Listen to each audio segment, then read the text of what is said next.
বাংলাদেশের হামজা চৌধুরীর সাথে ডাক পেলেন ইতালিয়ান একজনও। ভারতের বিপক্ষে ম্যাচের জন্য ঘোষিত স্কোয়াডে আছেন হামজা চৌধুরী ও সাকিব আল হাসান। সবচেয়ে চমক দিয়ে জায়গা নিয়েছেন ইতালিয়ান ক্লাবে খেলা ফাহমিদুল ইসলাম। এশিয়ান কাপ কোয়ালিফায়ার ম্যাচে বাংলাদেশের স্কোয়াডে কারা আছেন দেখে নিন প্রতিবেদনা। এএফসি এশিয়ান কাপ কোয়ালিফায়ারের জন্য দল ঘোষণা করেছে বাফুফে। গুঞ্জন সত্য করে সেখানে নাম আছে ইংল্যান্ডের বড় হওয়া হামজা চৌধুরীর। পাশাপাশি চমক আছে আরও মোহামেডানের গোলকিপার সাকিব আল হাসান ও ইতালিতে বড় হওয়া ফাহমিদুল ইসলাম আছেন এই স্কোয়াডে।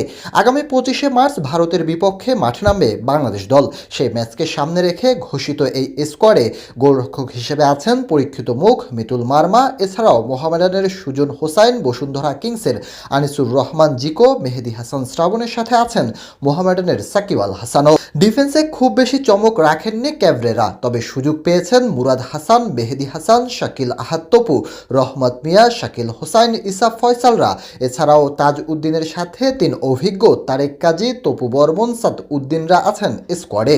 এছাড়াও সুশান্ত ত্রিপুরা, ইয়াসিন খান, জাহিদ হাসানকে রাখা হয়েছে ভারতের বিপক্ষে এই কোয়ালিফায়ারের ম্যাচে।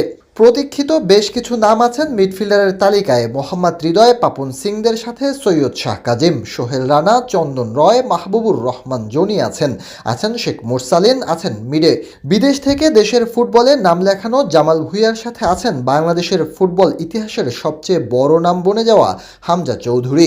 এদিকে দলটির ফরওয়ার্ডে চমক রেখেছে বাফুফে। ফয়সাল আহমেদ ফাহিম, রাকিব হোসেন, রাব্বি হোসেন, রাকিবুল ইসলাম, ইমন শাহরিয়ার, মোহাম্মদ ইব্রাহিমরা সুযোগ পাবেন তা ধারণা করা হচ্ছিল আগে থেকেই। তাদের সাথে আরিফ হোসেন, আল আমিন, পলাশ আহমেদ, নোভার সাথে সবচেয়ে বড় চমক দেওয়া নাম ফাহমিদুল ইসলাম, যিনি কিনা খেলেন ইতালিয়ান ক্লাবে।